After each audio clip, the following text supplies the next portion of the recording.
Et vous êtes complètement malade, cette phrase, vous l'avez entendue toute votre vie, de vos parents, des adultes qui ne vous comprennent pas toujours. On nous dit qu'on sort trop, qu'on se couche trop tard, qu'on stresse pour tout. Et notre santé, on la met en pause. Trop occupée à tenter de se bâtir un avenir, on oublie que c'est elle qui le rend possible. Nous, on est 4 chroniqueurs et on va tenter de reprendre les rênes. On a d'abord Chloé qui bouscule tes mauvaises habitudes et t'aide à adopter les bons réflexes, même avec un planning serré. Roman qui passe les addictions au crible et décrypte pourquoi on devient accro. On a aussi Alien qui déniche des pratiques un peu what the fuck, mais si elles sont bonnes pour la santé, on prend. Et quant à moi, Inès, je nous explique comment la pop culture et la pub influencent nos gestes santé depuis toujours. À chaque chronique, son mini-jeu débat et des points malus qu'on se refile, les doliprrunes. Et en fin d'émission, celui qui en cumule le plus, il a une hygiène de vie pas ouf, il perd et se prend un shot d'immunité gingembre-citron. Dans cette émission, on va surtout démontrer qu'être jeune et s'occuper de sa santé, c'est pas si contradictoire que ça. Bienvenue dans Complètement Malade, l'émission où on apprend à aller mieux sans attendre d'aller mal. Ok, ça part ma foi. Hein. Bon, ça Let's va go. Comment vous allez Ça va très bien et toi? Très bien et toi? Écoutez, ça va. À chaque émission, on débutera avec cette séquence, un mini focus sur la trend TikTok du mois, mais vraiment la trend orientée perso, qui t'aide un peu à tout déposer pour affronter cette vie. Ouais.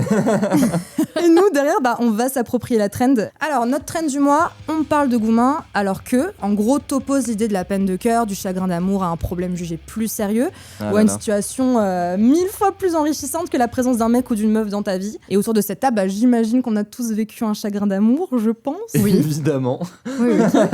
Si vous deviez vous approprier la trend, typiquement, ça donnerait quoi? Toi, Alien, on te parle de Goumin alors que... Je comprends l'idée, mais pour moi, ça va trop dans une direction de faire un genre d'échelle de souffrance, de situation, tu vois. Et aussi vers quelque chose de se priver, de ressentir les émotions, de se priver, de process certaines émotions, alors que je trouve que c'est important. En vrai, je pense qu'il faut, comme dit Aliénor, il faut pas minimiser le fait d'être en Goumin ou d'être en chagrin d'amour. Il faut justement ne pas le comparer à d'autres mal-être. Et justement, Inès, pourquoi tu as voulu nous en parler aujourd'hui? Est-ce que ça a un impact sur notre santé mentale, cette tendance TikTok? Oui, écoute, le fait est qu'aujourd'hui, avec cette trend, les jeunes, ils ont vraiment l'opportunité de pouvoir se réapproprier le narratif des adultes qui ont tendance à dire qu'il y a plus grave qu'un chagrin d'amour, voilà, le fameux 1 de perdu, 10 de retrouvé, alors que c'est pas un phénomène si anodin que ça. On a notre sociologue Marie Bergstrom et la Bible du sexe,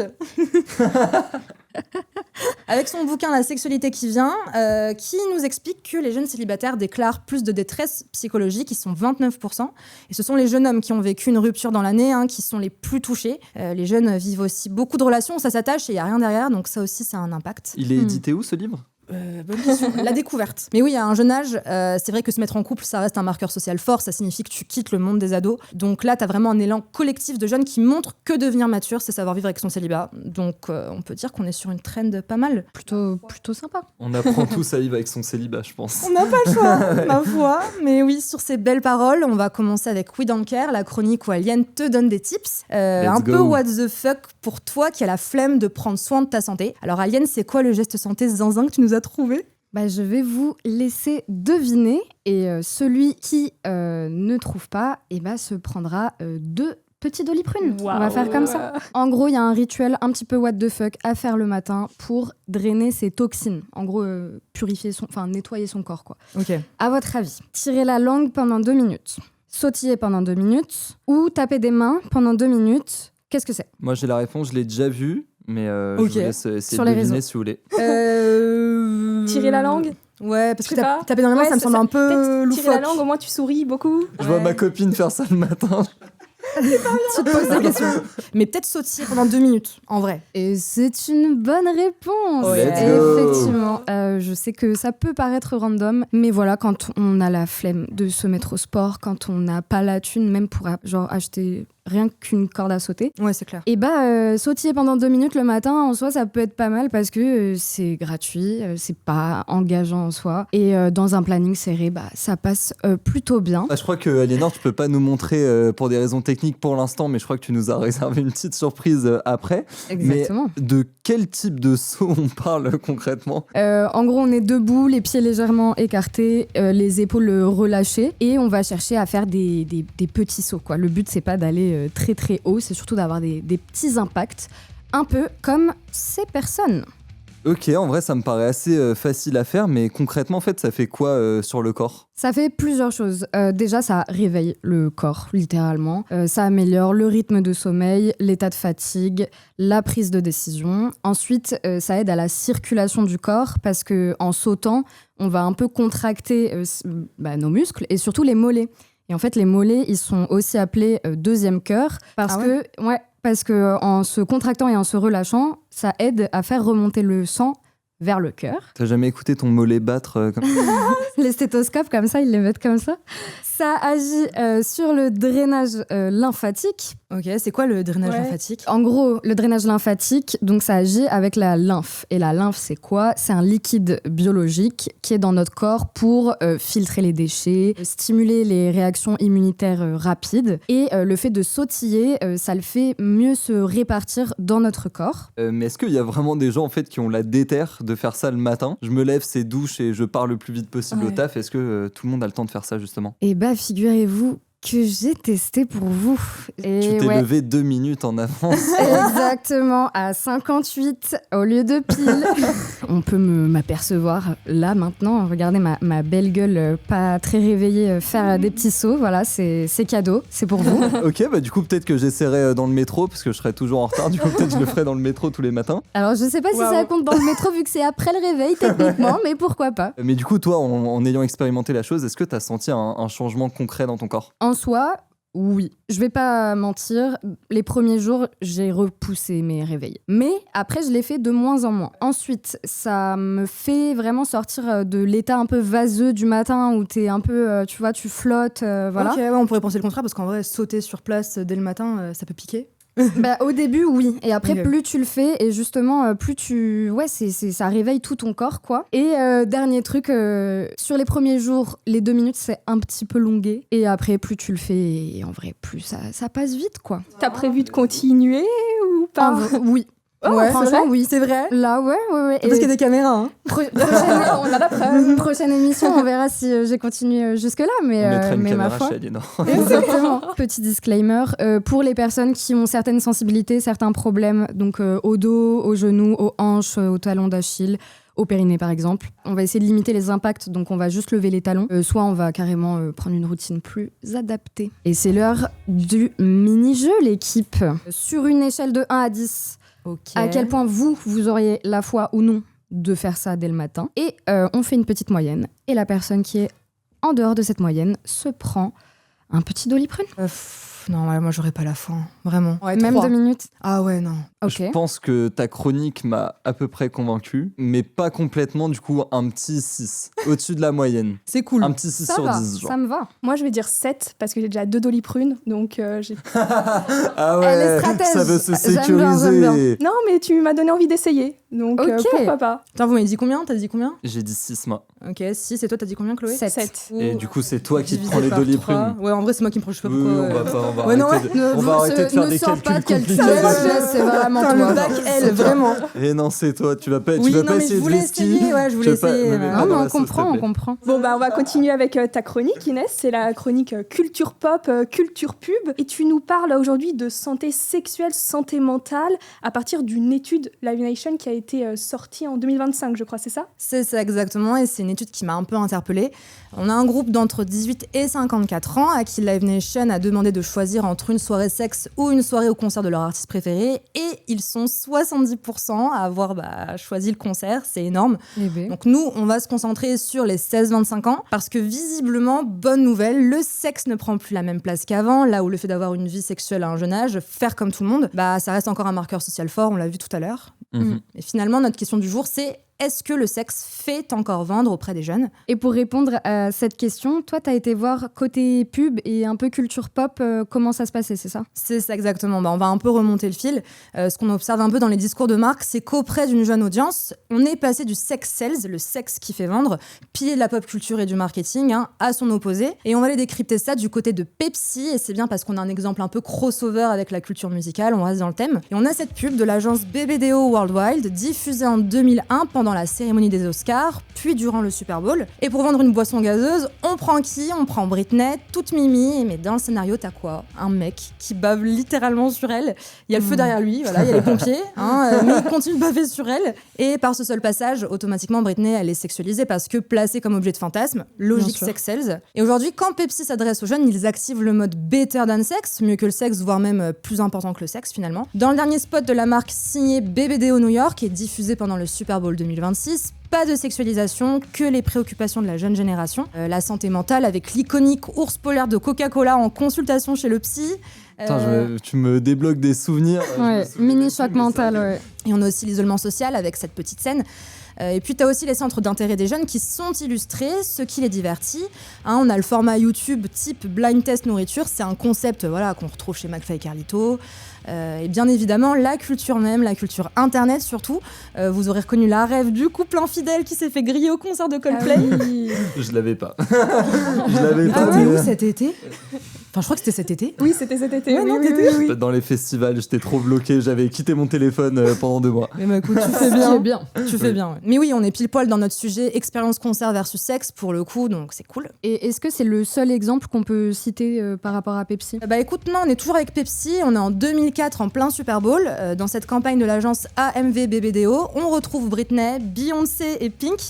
Déjà, il y a une petite évolution, enfin à première vue. Elles ne sont plus mises en scène comme des objets de désir, mais comme des figures puissantes en gladiatrices féroces. Et on sait que dans la Grèce antique, les gladiatrices, ça courait pas les rues, donc hashtag pub féministe, enfin dans l'idée. Ça s'adapte un peu aux mouvements aussi sociaux actuels, quoi. C'est ça, mais on a la limite du purple washing, du washing féministe en fait, parce que faut savoir que dans l'Antiquité, les gladiateurs, c'était aussi des figures qui faisaient fantasmer un public féminin, au point de créer de la jalousie dans les ménages. Donc au final, nos 3 chanteuses, elles restent quand même renvoyées à, à un objet de fantasme finalement, preuve que le sexe qui fait vendre n'est jamais bien loin. Et donc, est-ce que le sexe, il a vraiment disparu de la pop culture pour autant ? Bah oui et non. Si tu prends l'exemple des boys bands des années 2000, type To Be Free, vous avez pas forcément la ref. Ils n'auront pas la ref. Mais clairement, Je l'ai pas. Oui, non, Voilà. Ah ouais ? Non ? Ah ouais. Partir un jour sans retour. C'est ce qu'on appelle l'écart générationnel. Oui, vraiment. Clairement, il y avait sexualisation, on montrait le six-pack. Surtout qu'on sait que ces 3 mecs, c'était un groupe monté de toutes pièces.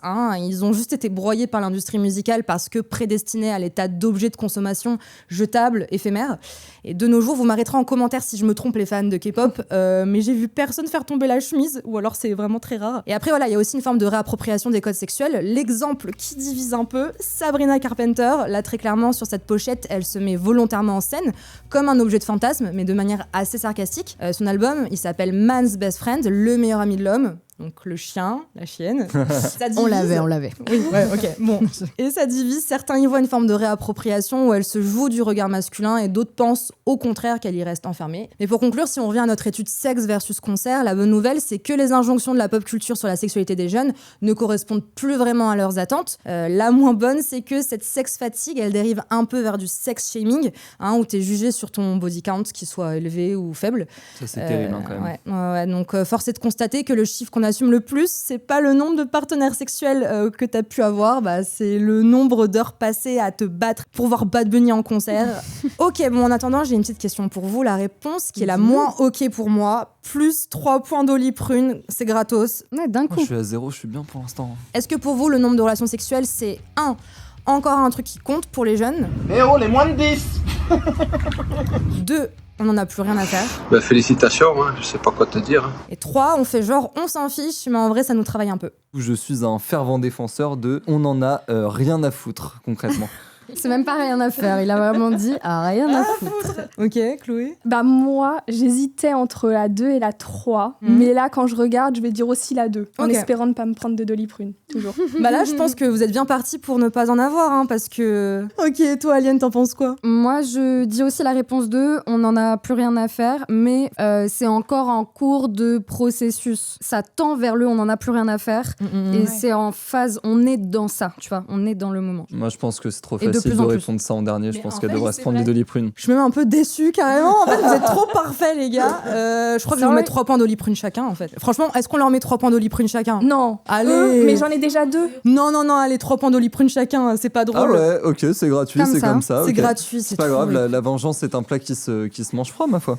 Bah ça va, on te fait pas chier, Chloé. Bah ouais. Désolée, c'est pas contre vous ni contre ta chronique, Inès, c'est juste que hier soir, j'ose pas l'avouer, mais j'ai terminé ma série préférée alors que j'avais un examen aujourd'hui, du coup je me suis couchée un peu tard. Et que tu devais nous voir en plus. Oui. J'adore parce qu'elle nous dit ça comme si c'était le pire des crimes. Genre, j'ai du mal à vous l'avouer, mais j'ai veillé tard. Je sais que vous avez déjà vécu cette situation. Ouais, bah oui, c'est clair. Vous avez eu une journée chargée entre les cours, les petits boulots, le sport, les obligations familiales, les examens. Tu rentres chez toi, t'es épuisé, tu pourrais te coucher à 23h, mais non, tu lances un épisode de ta nouvelle série comme moi hier pour te détendre. Bah écoute. Puis tu scrolles sur Insta, puis sur TikTok. Résultat, eh bien, il est 2h30, t'as les yeux explosés et ton réveil sonne dans 5h. Eh bien, figurez-vous que cette mauvaise habitude a un nom. Ça s'appelle la Revenge Bedtime Procrastination. Oh yeah. Je sais, vous êtes jaloux de mon accent. La RDP pour les intimes. Ouais, la Exactement, RDP. ça va être plus simple en fait. Je vais utiliser ça maintenant.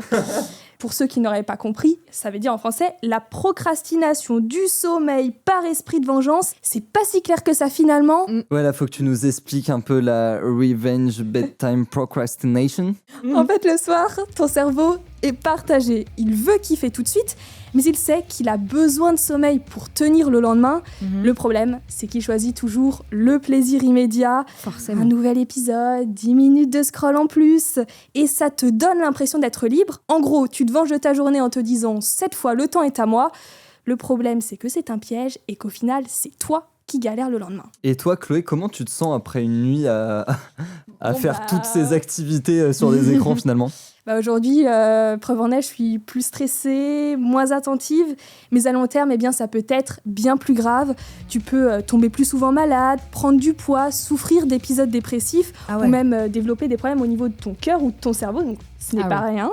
Ah ouais, c'est clair. C'est pas juste des cernes, en fait, c'est tout notre organisme qui trinque. Bien dormir, c'est donc essentiel. Je sais, dit comme ça, on dirait un petit peu un conseil de notre maman, par exemple, va te coucher, sinon demain tu seras crevé. Bah, elles ont toujours raison, hein, donc... Oui, mais promis, là, c'est vraiment pas pour faire la morale. Écoute, Alexandra Jacobs, elle est psychologue spécialisée dans les troubles du sommeil.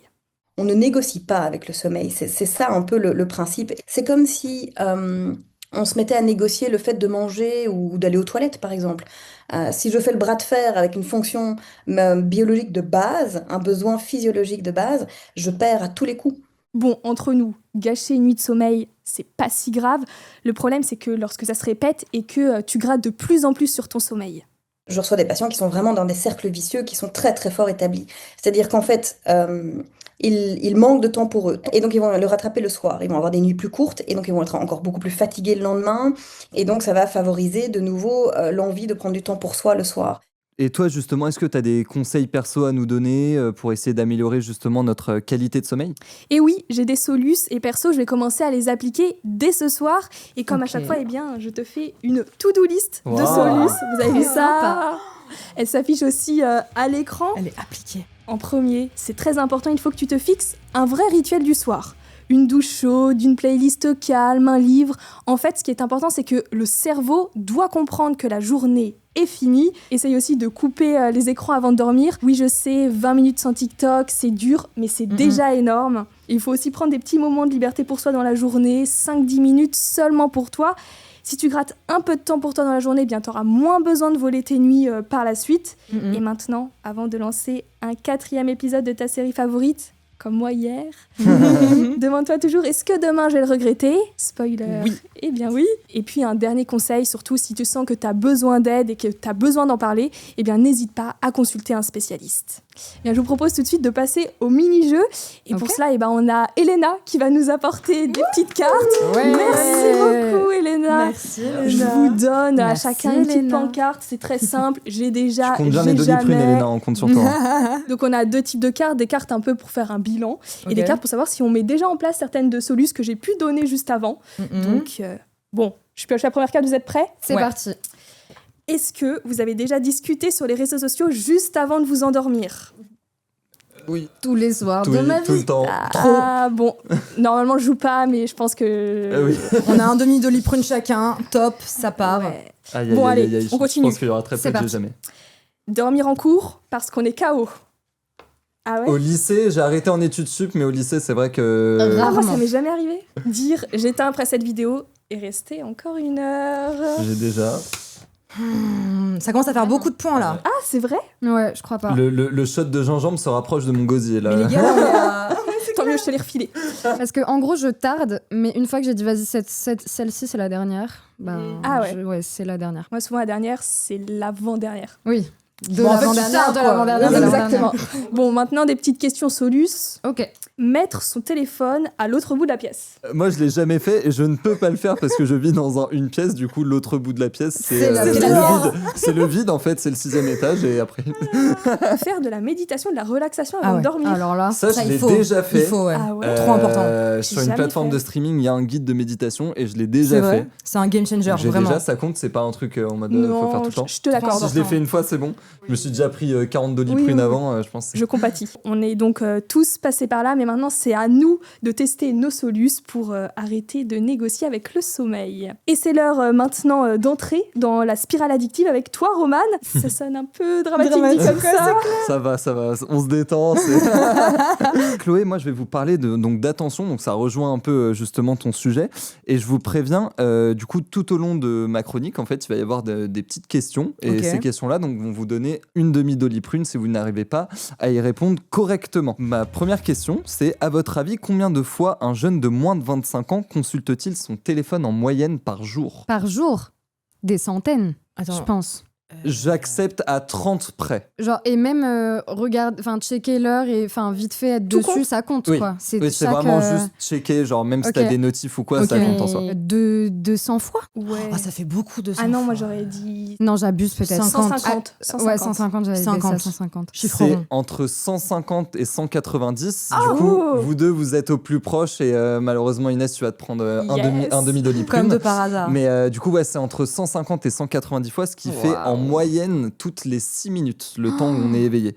Donc, ce Ah qui ouais. est plutôt énorme. waouh. Tout ça, ça vient d'une étude de Common Sense Media. Et on va pas se mentir, aujourd'hui, se concentrer sur un livre plus de 10 minutes, c'est devenu un sport extrême que je pratique tous les jours. Et il y a aussi dans un livre de Bruno Patino qui s'appelle La civilisation du poisson rouge, qui est hyper intéressant et qui traite justement de ces problèmes d'attention. Il dit: le modèle économique des plateformes repose sur la captation permanente de notre attention pour la transformer en temps publicitaire. Le fameux truc qu'on a toujours entendu sur les réseaux sociaux, tout est gratuit. C'est nous qui sommes le produit finalement. Donc chaque like, chaque scroll infini sur TikTok déclenche une microdose de dopamine qui est donc l'hormone du bonheur. Et justement, à travers cette hormone du bonheur, j'ai une deuxième question à vous poser. Ok. À votre avis, quelle est la durée moyenne de concentration sur une tâche devant un écran avant d'être interrompu ou de changer de fenêtre ? Ah, ça, c'est Moins court, je d'une pense. minute, je pense. C'est clair. 30 secondes max. Ouais. Je 30 pense. secondes Max. Ah, c'est peut-être un peu court quand même. Je dis 20 secondes, moi. Ouais, Moi je dis 30. moi je dirais 40. 47 secondes. Ah. Du coup, vous prenez un demi-doliprane chacun et Inès n'en prend pas sur cette question-là. Chacune. Oh yeah. 47 secondes, c'est un chiffre qui a été avancé par une chercheuse qui s'appelle Gloria Mark dans son ouvrage Attention Span, où elle dit justement: on survole le monde sans jamais atterrir. Donc là, on a tout ce constat. Est-ce que maintenant, tu as des solutions à nous présenter? Oui, je vais avoir 3 solutions et la 3e va vous surprendre les gars. Oh, le regard calme. Je suis un youtubeur.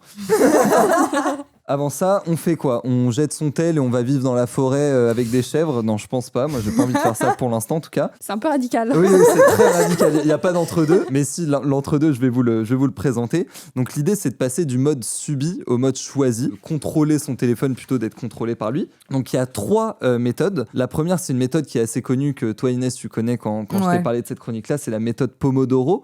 Donc, qui a été mise en place par un mec qui s'appelle Francesco Cirillo et qui était étudiant à l'époque où il a mis en place cette technique. Et c'est une technique qui va reposer sur le travail intensif, c'est-à-dire que ça va être 25 minutes, on va être vraiment à fond dans notre truc, et 5 minutes de pause, donc on va faire 5 minutes, 25 minutes, c'est un peu comme une séance de sport. Ouais, t'as même des playlists Pomodoro en fait, genre playlist The Weeknd Pomodoro sur YouTube. Non mais vraiment, 25, ah ouais. c'est. J'irai voir en vrai. La deuxième solution, c'est une expérience que j'ai mis en place qui s'appelle le grayscale, donc l'échelle grise en français, mais ça veut pas dire grand-chose. C'est en fait le fait de passer son écran en gris sur son téléphone.